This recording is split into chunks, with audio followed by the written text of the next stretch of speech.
Well, welcome in here to the Indian Nations Piper channel. I'm Steve. Glad to have you with us today. Glad to have you watching. I am taking a break from mowing.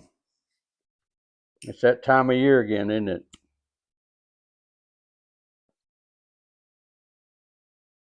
So if I'm covered with dust and leaves, I'm sorry. I'm going to go in and take a shower here in a little bit. But I wanted to make a video. Hadn't made one in quite a while. Still not good at it, but I'm still giving it a try. I almost give it up. But I thought, what the heck? I'm just goofing around anyway. But we've been so busy with Holy Week and Easter and so many things going on at the church, work, things like that. Hope you had a good Easter or Resurrection Sunday, whichever you prefer. We had a good one. We welcomed 20 new people, converts, into the church on Easter. And some of the older people there said that that was the most that we'd ever had at one time. I don't know if that's true. But I know it was a good group, a big group, and we were thanking God for them.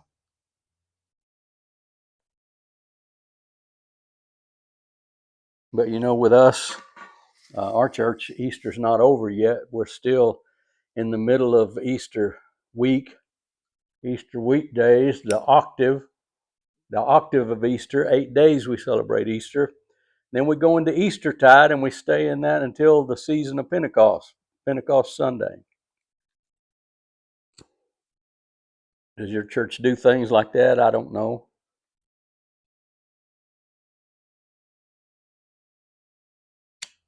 I'm started to say I'm smoking, but I'm trying to smoke some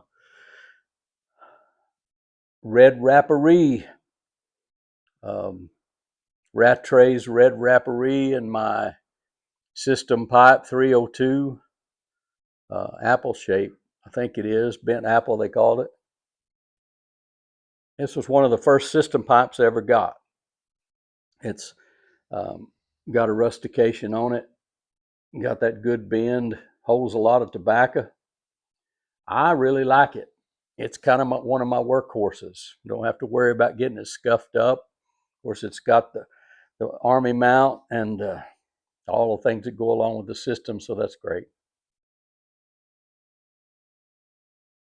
But I wanted to come on today and just say hello, and I kind of saw Elizabeth elaborates, or as 209 Piper calls her, Double E, talking earlier today about how we had all the time to smoke and things like that. I agree with you, sis. I don't know how people have as much time to smoke as they do, but I wish I did. One of these days I'll get to retire. Maybe I will. I don't know. I just barely can keep up with you guys' videos. Of course, I can't watch them all. I'm subscribed to so many people. I don't know. I try to catch what's going on. When some of you guys are talking about what's going on in another channel, it helps me keep track of what's going on in the YouTube community. I just wanted to come on and maybe explain a little bit why I call this channel the Indian Nations Piper. As you may know, I live in Oklahoma, and to the best of my knowledge, Oklahoma is the home headquarters of 38 federally recognized Indian tribes. There are 38 federally recognized tribes in Oklahoma. So that's why I call it Indian Nations Piper, because I've lived here pretty much all my life, born and raised here. And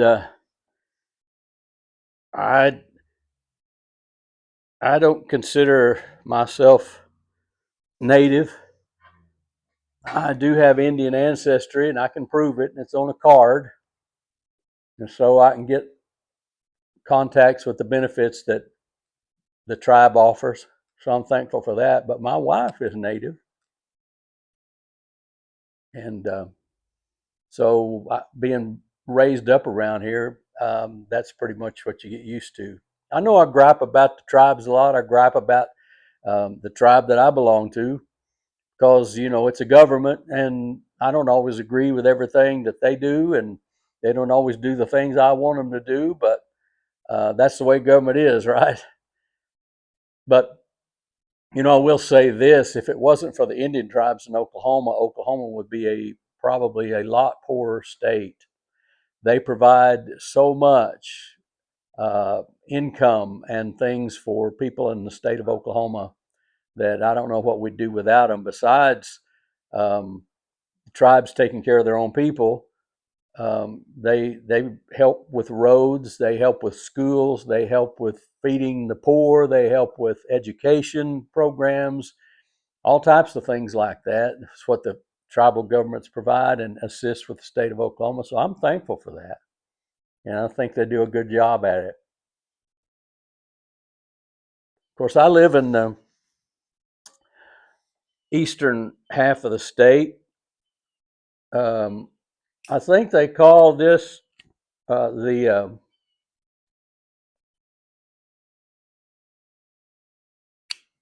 Boston Mountains.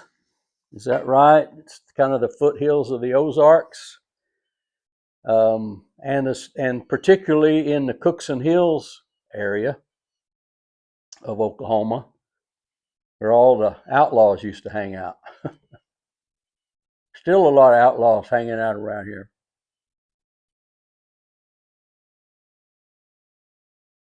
And so I had a friend come and visit one time from Hot Springs, Arkansas. And he got here and he said, "Man, I always said I never did like Oklahoma." I said, "Why'd you say that?" He said, "Well, the only place I've ever been is out western part of the state." And he said, "There's no trees out there and everything's flat and red." I said, "Well, welcome to eastern Oklahoma." He said, "Yeah, this is just like home." He said, "I'm here in the hills and the mountains, trees and rocks just like home." I said, "Well, that's the way this part of the state is." And I guess that's why I like it.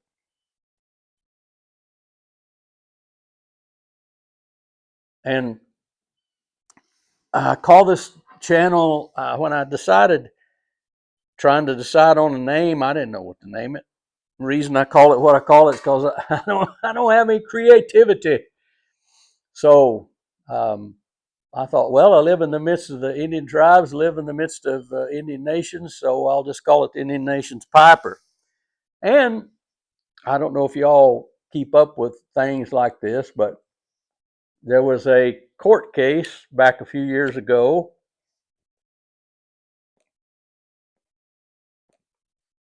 where a tribal member was arrested on tribal land for committing crimes on tribal land, and he appealed. Since he was a citizen of a tribe, he appealed his conviction, and it went all the way up to the Supreme Court. And the Supreme Court ruled that the the reservations were never abolished; they were never closed. So all of a sudden, here in eastern Oklahoma, we're living on reservation land.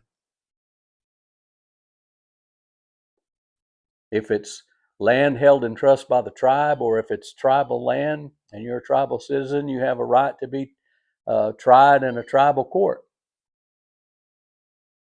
I don't know how all that goes, and I'm not here to argue politics. You know how politics are. But nevertheless, that's some of the interesting, you may think or may not think, history of this area. I find it interesting. Interesting. I'm tired from mowing and I can't talk. But this area is pretty famous for a lot of things. And the end of the month, we've got the big Red Fern Festival coming up in town. You ever read that book, Where the Red Fern Grows? Good book. Um, I read it when I was a kid. They made two movies about it, filmed most of it around this part of the country because it was about the city where I live. Well, actually, the boy lived up the river that ordered the dogs, but he had to come into the town to the train depot to pick up his dogs that he ordered, coon hunting dogs, red bones. And pretty famous story. A lot of people have read it. I was surprised at how many people had read it. But they have a big. Is I started to say it's a good children's book, but if you think Old Yeller was a good movie for children, then you'd think this is a good children's book because it kind of ends that way. Spoiler alert. So might be careful if you want to read it to your children. Just need to be prepared for a few tears at the end of it. But it's a really good book, and it's about this part of the country around here. And the man that wrote it, Wilson Rawls, apparently he grew up around here somewhere back years ago, and he wrote about some of his adventures, I think. Of course, it's a novel. It's not a true story, it's a novel. But it's a good book. We have all kinds of festivals around our little town here. Like I say, we're going to have the Big Red Fern Festival. We always have an annual crawfish festival. Some boys from Louisiana moved up here and opened a restaurant, and they ship in truckloads of fresh crawfish from Louisiana and have a crawfish boil on the streets of town. So lots goes on around here. Anyway, I'm going to get off of here. Looks like I got company pulling up on the porch. One of these days I'll get to record outside, and you'll actually see that I do have a yard and a bunch of trees and everything else. And I'll be like Dwight. I'll show you my flowers. Of course, mine won't be as pretty as his, but I'll show you where I live. But today the wind is blowing so hard, I'm afraid it will blow the camera over. But just wanted to say a quick hello and say I'm still out here. I don't know what I'm doing still, but I'm doing it just for the fun of it anyway, so I guess it doesn't matter as long as I get something on here. So, well, I thought I was done, but I am not. I mentioned that I had somebody coming up on my porch, some company coming up on the porch, and it was my daughter-in-law bringing me a package. And guess who it's from? It is from Mr. Al Wenzel, Wenzel's World. He told me here a while back he was going to send me a Yabo. I told him it wasn't necessary. He said, "Welcome to the YTPC." So he did it anyway. And not going to read the whole note, but it says, "Dear Steve, I hope this Yabo finds you well. Welcome to the YTPC." He said, "I made this pipe holder for you. I hope you get a lot of use from it." Look at that. Look at that hand tool leatherwork. This pipe holder that Mr. Wenzel has made and sent to me. Isn't that pretty? Got all kinds of designs on it. I know you can't see it on the camera, but it's pretty, and I appreciate it. And he said, "I hope you get a lot of use from it," and I will. He also sent me some pipe tobacco. He said he sent me some of this Johnny's Fox Hunt. I saw the dreaded Piper was making this up, and he gave Mr. Al a sample of it. He sent some of it on to me. He also sent me some Peterson's Old Dublin, and I just ordered a tin of that. I hadn't tried it before. It's something I've been wanting to try, and he sent me some samples here, some Old Dublin. So thank you for that. I was looking forward to trying that. Also some Cornell and Diehl Toscano Sinfonia. Little sample package of that. I've heard of it, never tried it. Looking forward to it.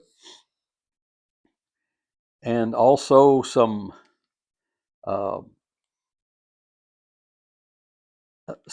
Skinner's Virginia Burley Perique. It says that he says one of his viewers sent to him, so he shared some of that with me, and I'm thankful for that. And P.S. he says, "I also sent you a tamper." How about that? It looks like I think it's a 44 special. It's about the size of a 44, but it's not a Magnum. It looks like a 44 special. So there's a dandy little tamper. Mr. Al, I just want to say thank you. That's very kind of you. Completely unnecessary, but very kind. And he goes on to say, I hope you enjoy these things. Have a good one. Ephesians 3:16, about being strengthened with might by his spirit in the inner man.